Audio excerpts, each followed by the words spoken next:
Oh, he's finally calling me. This is a free call from an incarcerated individual at New York State Department of Corrections and Community Supervision. This call is subject to recording and monitoring. An incarcerated individual's use of institutional telephones constitutes consent, and your calls may be provided to law enforcement agencies. To accept this free call, press 1. To refuse this free call, press 2. If you would like to permanently block your number from receiving calls from this facility, press 6. Preventing suicide is important. If you have concerns during this call, please contact the individual's facility to communicate with them. Thank you for using Securus. You may start the conversation now. Good evening, my people. My name is Mr. 17-1701,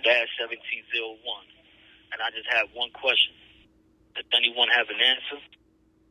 I said, does anyone have an answer as to why? Why are we wasting time, doing time? Why are we living life, not living? Falling victim to the repetitive cycle of incarceration.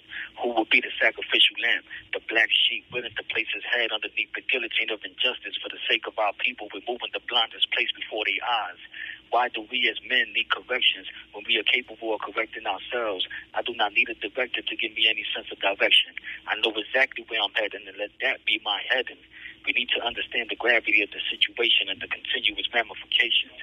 From the Twitters of Green Haven to the paparazzis of Fiskales. Can't you see that they don't want you to see? They want to embed your psychological mainframe full of fear. They don't want you to educate your peers. Even if you're right, grieve the wrong thing about administration, and your butt will be on that bus to Clinton before the count clears.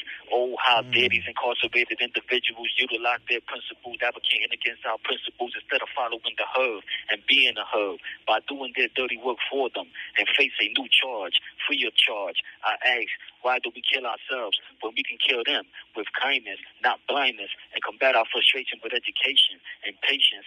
We may not see the significance of our existence, but resistance, I encourage you, better yet challenge you, to wake up and stay woke. Pay attention and take heed to the footnotes that are at the end of the ropes they gave us to hang around our own necks. In retrospect of the respect we had discarded when we decided to give up our freedoms and liberties willingly to the authorities that are docs, allowing them to strip us naked like the first day in reception when we were neutered.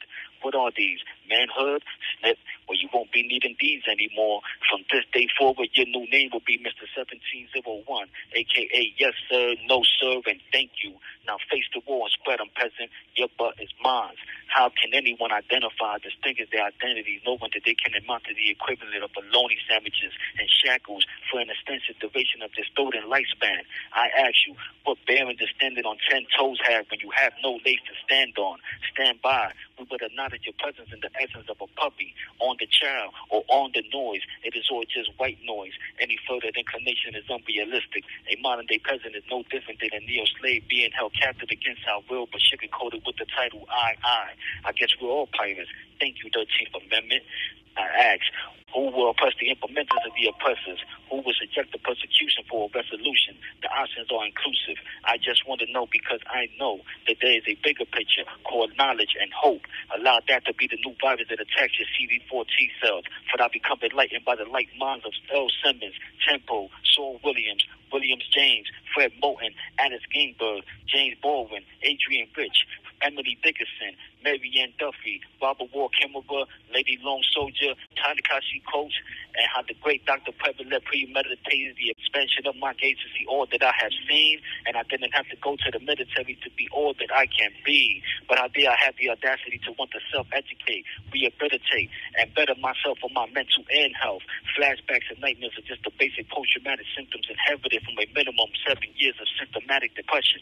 And if our children are a reflection of ourselves, then it is inevitable that their future remain uncertain, should they have one. For leading by example is just a small sample of the path we pave, or showing our children the way, when in actuality our actions are leading them astray. For the memory of Queen Vashti when she was 3 is the only image I'll ever see. But on this Thursday evening of September 19th, 2024, I ask, no, I beg, can anybody in this room please tell me what my 10-year-old daughter looks like today?